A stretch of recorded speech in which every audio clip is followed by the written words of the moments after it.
నీ కృపను ధ్యానించుటకు మీరు మాకు ఇచ్చినటువంటి సమయాన్ని బట్టి నీకు వందనాలు ప్రభువా. నీ మాటలు జుండె తేనె దారుల కంటే మధురమైనవి. నీ మధురమైన మాటలను నిత్యత్వము కొరకు మమ్మల్ని సిద్ధపరిచే నీ మాటలను మేము ధ్యానిస్తూ ఉండగా మీరే మాతో మాట్లాడండి ప్రభువా. వినగల చెవులు, గ్రహించే మనస్సు, అనుసరించే జీవితాలను మాకు దయచేయండి. మా అడుగులు తడబడకుండా వాక్యానుసారంగా మేము నడుచుకున్నట్లుగా మీరే మాతో మాట్లాడమని యేసుక్రీస్తునంత నామములో ప్రార్థిస్తున్నాం మా తండ్రి, ఆమేన్. జీవము కలిగిన దేవుని పరిశుద్ధ నామములో ఈ రాత్రికాల సమయంలో మరి దేవుడిచ్చిన సమయాన్ని బట్టి దేవుని గణపరుస్తూ కూడి వచ్చిన మీ అందరికీ కూడా ప్రభు పేరట వందనాలు తెలియజేస్తున్నాను. క్రీస్తునందు ప్రియులరా, ఈనాటి ఈ విజ్ఞాపన ప్రార్థనలో మనం చదువుకున్న వాక్యం అపోస్తలుడైనటువంటి పౌలు కొలస్సీలోకి రాసినటువంటి ఈ పత్రికలో ఉన్న 3వ అధ్యాయంలో ఉన్న ప్రారంభ విషయాలను మనము పరిశీలిస్తూ ఉన్నాం. ఈ యొక్క పత్రిక అపోస్తలుడైనటువంటి పౌలు ఎప్పుడు ఎవరికి రాసినటువంటి పత్రిక అనేది ఆలోచన చేస్తే, వాస్తవానికి అపోస్తలుడైన పౌలు కొలస్సీ పట్టణానికి వెళ్ళలేదు, అక్కడ సంఘాన్ని స్థాపించలేదు. కానీ ఈ కొలస్సీ పట్టణస్థుడైనటువంటి ఫిలోమోను పౌలు యొక్క బోధలను విని ఆ బోధల మూలముగా తన గృహములోనే మరి దేవుని ఆరాధించే ఆరాధికులను సమకూర్చాడు. అంటే తన గృహాన్ని ఆరాధనకు ప్రతిష్ఠించాడు. ఆయన బోధల మూలముగా ఫిలోమోను మాత్రమే కాకుండా ఫిలోమోను యొక్క సాక్ష్యమును బట్టి, అతడు తెచ్చినటువంటి స్వార్థను బట్టి తన ఇంటి వారిని వారు ప్రతిష్ఠించుకున్నారు, వారి కుటుంబాన్ని ప్రతిష్ఠించారు. అనేకులను ప్రభు సన్నిధికి నడిపించడానికి, అనేకులను ప్రభువులో కట్టడానికి, ప్రభు ఎదుట నిలబెట్టడానికి ఆ కుటుంబము పరిచారము ప్రారంభించారు, ప్రయాస ప్రారంభించారు. వారి యొక్క ప్రయాస వ్యర్థము కాలేదు. వారి కుటుంబంలోనే సంఘం ఏర్పడింది. ఆ ఏర్పడినటువంటి సంఘము దినదినము కూడా వర్ధిల్లుతున్నటువంటి సమయంలో సంఘములోనికి అనేక విధాలైనటువంటి అబద్ధ బోధలు ప్రవేశించాయి. ఆనాడే కాదు, ఈనాడు కూడా సంఘాలలోనికి అబద్ధ బోధలు ప్రవేశించాయి. ఈ రోజున సంఘంలో విశ్వాసులు ఏది వాస్తవమో, ఏది సత్యమో, ఏది నిత్యమో గ్రహించలేని గందరగోళ పరిస్థితులు. ఒక ఆయన వచ్చి ఒక మాట అంటే మరొక ఆయన వచ్చి ఇంకొక మాట, ఒకరు చెబుతున్నారు, ఒకరు మరొకటి చెబుతా ఉన్నారు. ఎవరి మాటను నమ్మాలో, ఎవరి మాటను అనుసరించాలో తెలియని గందరగోళ పరిస్థితుల్లో ఈనాడు సంఘాలు ఉన్నాయి. ప్రభు ఒక్కడే. కానీ ఈ రోజున పిల్లరా, ప్రభుని కూర్చి పరిపూర్ణటువంటి జ్ఞానము ఎవరిలోనూ కనబడట్లా. ప్రభు ఒక్కడే. అనేక రకాల సంఘాలు ఏర్పడ్డాయి. ప్రభు ఒక్కడే, కానీ అనేక డినామినేషన్లు ప్రారంభమయ్యాయి. ఎందుకు ఈ తెగలు, ఎందుకు ఇన్ని వర్గాలు? ఒకే సంఘమై ఉండాలి, కానీ ఎందుకని ఇన్ని వర్గాలు?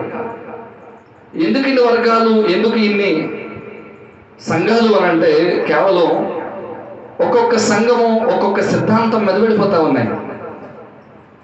ఒకరంటున్నారు మేము యెహోవా సాక్షులమని, ఒకరంటున్నారు మేము క్రీస్తుకు పరిచారకులమని, లేదా క్రీస్తు అనుసరులమని, మరొకరంటున్నారు మేము పెంతెకోస్తని, మేము పరిశుద్ధాత్మలో ఆనందించేవాళ్ళమని. క్రీస్తునందు ప్రియులరా, ఇప్పుడు సంఘము ఏ విధమైనటువంటి మార్గంలో వెళ్ళాలి? ఒకరేమో త్రిత్వం అంటున్నారు, త్రిత్వంలో ఏకత్వం అంటున్నారు. ఏది వాస్తవం, ఏది నమ్మాలి, ఎవరిని అనుసరించాలి? ఇలాంటి గందరగోళ పరిస్థితులు ఈనాడు ఉన్నాయి. దేవుని యొక్క సన్నిధిలో బలపడుతున్నటువంటి సంఘం, విశ్వాసములో బలపడుతున్నటువంటి సంఘం, విశ్వాసములో బలపడుతున్నటువంటి సంఘాన్ని గలిబిలి చేయడానికి అబద్ధ బోధలు ప్రవేశించారు.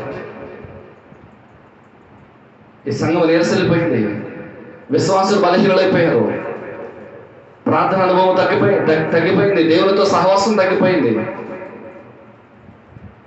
బలంగా ఉన్నటువంటి సంఘం బలహీనమైపోయినటువంటి విషయాన్ని పౌలు గారు విని ఉత్తరాన్ని రాసి తీతుతోనూ ఒనేసిముతోనూ ఉత్తరం రాసి పంపించాడు.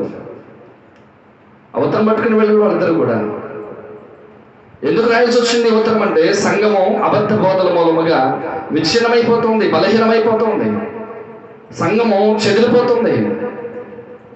ఇటువంటి పరిస్థితుల్లో దేవుని యొక్క వాక్యమును వారి ముందుంచి వారిని బలపరచడానికి, వారిని దేవుని సన్నిధిలో స్థిరపరచడానికి అపోస్తలుడైన పౌలు ఈ ఉత్తరాన్ని రాస్తా ఉన్నాడు.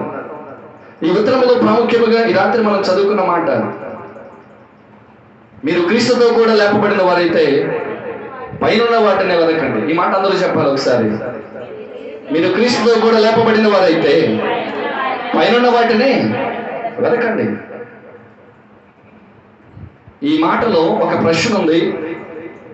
ఆ ప్రశ్న మనలను ఆలోచింపజేసే ప్రశ్న.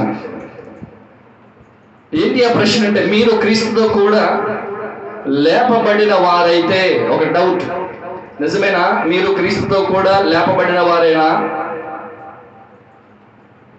ఈ రాత్రి ఈ వాక్యాన్ని వింటున్నటువంటి దేవుని బిడ్డలారా, మీరు నిజముగా క్రీస్తుతో కూడా లేపబడిన వారేనా?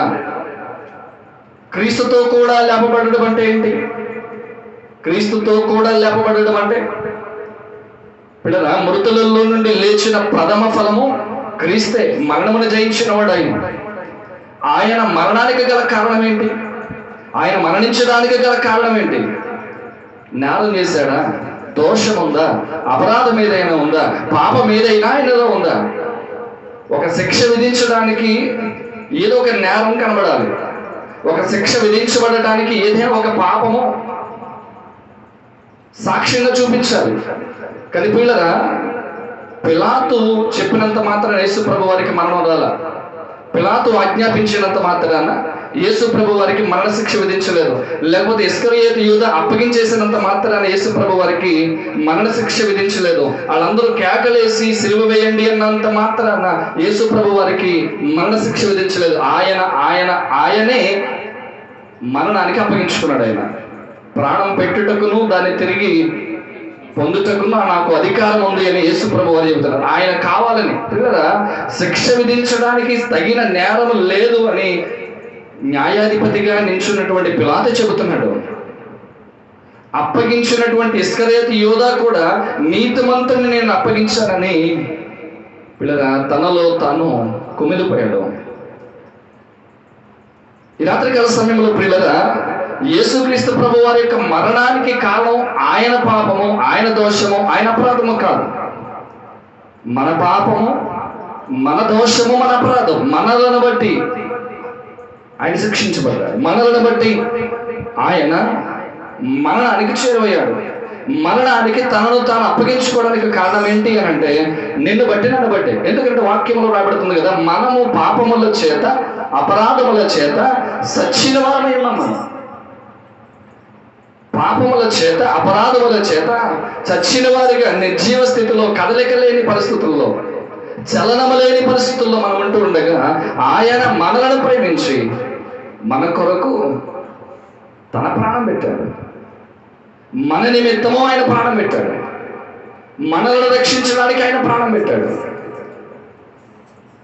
ఆయన మరణమునకు గల కారణం ఏంటంటే, పాపముల విషయంలో చనిపోయాడు. ఆయన మన పాపముల విషయంలో, మన పాపములను కొట్టివేయుటకు, మన పాపములను క్షమించుటకు, మన పాపములను రద్దు చేయడానికి ఆయన పాపముల విషయంలో చనిపోయాడు. ఇప్పుడు తిరిగి లేచాడు. ఆయన లేచింది నిన్ను నన్ను నీతిమంతులుగా చేయడానికి. ఆయన పునరుత్థానం దేనికి అంటే, నిన్ను నీతిమంతునిగా చేయడానికి. అందుకే రాయబడుతున్నది కదా, ఆయన లేచింది ఎందుకు అంటే నిన్ను నన్ను కూడా నీతిమంతునిగా చేయడానికి లేచాడు ఆయన. కనుక మీరు క్రీస్తుతో కూడా లేపబడిన వారైతే, మీరు క్రీస్తుతో కూడా లేపబడ్డారా? క్రీస్తుతో కూడా లేపబడ్డారంటే మీ పాపముల చేత, మీ అపరాధముల చేత మీరు చచ్చిపోయారు. ఇదే బాప్తిస్మపు అనుభవం. బాప్తిస్మము అని అంటే పాపము విషయంలో చనిపోయి నీతి విషయంలో బ్రతకడమే, జీవించడమే. మరి ఈ రాత్రి దేవుడు ఈ వాక్యం ద్వారా అంటున్నాడు కదా, నీవు నిజముగా క్రీస్తుతో కూడా లేపబడ్డావా? నీవు క్రీస్తుతో కూడా లేపబడ్డావా? దేవుని యొక్క లేఖనాలను పరిశీలన చేస్తే ఎందుకు దేవుడు క్రీస్తుతో కూడా నిన్ను లేపాడు? ఎందుకు దేవుడు లేపాడు? నువ్వు లేచావో లేదో ఈ వాక్యం ఒకసారి పరిశీలన చేసుకొని, లేచావో మృతుల స్థానంలోనే సచిన స్థానంలోనే ఉన్నావో ఒకసారి ఈ లేఖనాల నుండి పరిశీలన చేసుకుందాం. దేవుని వాక్యం అంటుంది కదా, నీవు క్రీస్తుతో కూడా లేపబడ్డావా? లేపబడితే నీలో కనబడవలసిన క్రియలు ఇవి. ఒకవేళ క్రియలు నీలో లేవు అంటే అర్థమేంటంటే నీవు క్రీస్తుతో కూడా లేపబడలేదు, నువ్వు అక్కడే మృతుల లోకములను ఉన్నావు. ఇక మృతుడుగానే పాపముల చేత అపరాధముల చేత మృతులలోనే ఉన్నావు, నీతిలోనికి రావడం లేదు. నీతిగా బ్రతకాలన్న ఉన్నది అన్నప్పటికీ కూడా, నీతిగా బ్రతకాలను ఉన్నా నీతిని అనుసరించలేక నిర్జీవమైనటువంటి పరిస్థితుల్లో, మృతమైన పరిస్థితుల్లో నీవు మిగిలిపోయినట్లే. నీవు క్రీస్తుతో కూడా లేపబడితే నీలో కనబడవలసినటువంటి ప్రాముఖ్యమైనటువంటి కారణాలు, ప్రాముఖ్యమైనటువంటి విషయాలు ఒకసారి మనం లేఖనంలో నుండి ఎఫెసీయులకు రాసిన పత్రిక 2వ అధ్యాయము 6-7 వచనాలు ఒకసారి చూద్దాం. క్రీస్తు యేసునందు ఆయన మనకు చేసిన ఉపకారము ద్వారా అత్యధికమైన తన కృప మహదైశ్వర్యమును రాబో యుగములలో కనపరుచు నిమిత్తము క్రీస్తు యేసునందు మనలను ఆయనతో కూడా లేపి పరలోకమందున్న ఆయనతో కూడా కూర్చుండబెట్టెను. దేవునికి మహిమ కలుగును గాక. క్రీస్తునందు ప్రియులరా, ఆయన మనలను లేపి ఆయనతో కూడా కూర్చుండబెట్టను అంటున్నాడు. లేపి ఎందుకు లేపాడు మనల్ని? ఇక్కడ రాయబడుతున్నటువంటి మాట జాగ్రత్తగా పరిశీలన చేస్తే, రాబోవు యుగాలకు క్రీస్తు యొక్క కృప మహదైశ్వర్యమును కనపరుచుటకు ఆయన మనలను లేపాడు. ఇప్పుడు ఆయన మనలను లేపాడు. క్రీస్తుతో కూడా మీరు లేపబడిన, మీరు లేచింది ఎందుకు అనంటే ఆయన యొక్క కృప మహదైశ్వర్యమును తర్వాత తరాలకు రాబో యుగాలకు మీరు కనపరుచుటకు లేపబడ్డారు. ఆమేన్. ఈ రాత్రి రక్షింపబడిన వారు, లేకపోతే బాప్తిస్మపు అనుభవంలో ఉన్నటువంటి వారు, బల్లలో చేయబెడుతున్నటువంటి ప్రతి వారు కూడా, దేవుని మందిరంలో అడుగు పెడుతున్న ప్రతి ఒక్కరు కూడా జ్ఞాపకం చేసుకోవాల్సినటువంటి విషయం ఏది అంటే, దేవుడు నీ ఎడల చూపించినటువంటి ఆ కృప మహదైశ్వర్యమును నీవు లోకానికి, రాబో తరానికి నీవు కనపరచుటకే ప్రభువు నిన్ను ఆ పాపములో నుండి, అపరాధములలో నుండి లేపాడు. నిన్ను నీ పాపములను కొట్టివేశాడు, నీ అపరాధములను క్షమించాడు, నిన్ను నీతిమంతునిగా మార్చాడు. ఇప్పుడు నిన్ను లేపాడు.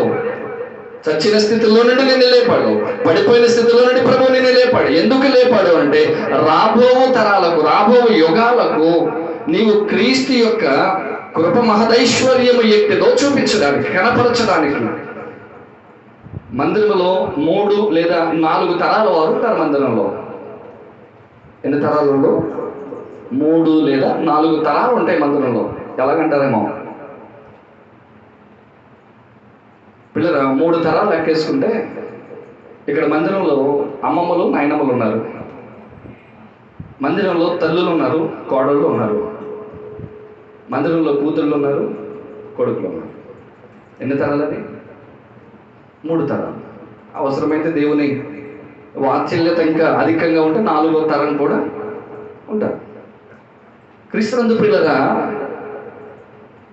దేవుని వాక్యం అంటుంది, దేవుడిని ఎడల చూపించేటువంటి కృప మహదైశ్వర్యమును రాబో తరాలకు నీవు కనపరుచుటకు ప్రభు నిన్ను లేపాడు. అంటే కేవలం చెప్పడానికి కాదు, అది వారికి చూపించాలి. దేవుడు తన కృప నీ విషయంలో ఎలా చూపించాడో ఇది నీ తర్వాత వారికి నీవని చూపించాలి. దేవుని యొక్క కృప తరిగిపోయేది కాదు. దేవుని కృప మన మండిపూడి వారికి పనిచేసి ఇంకా లేదు అనే దేవుడు కాదు ఆయన.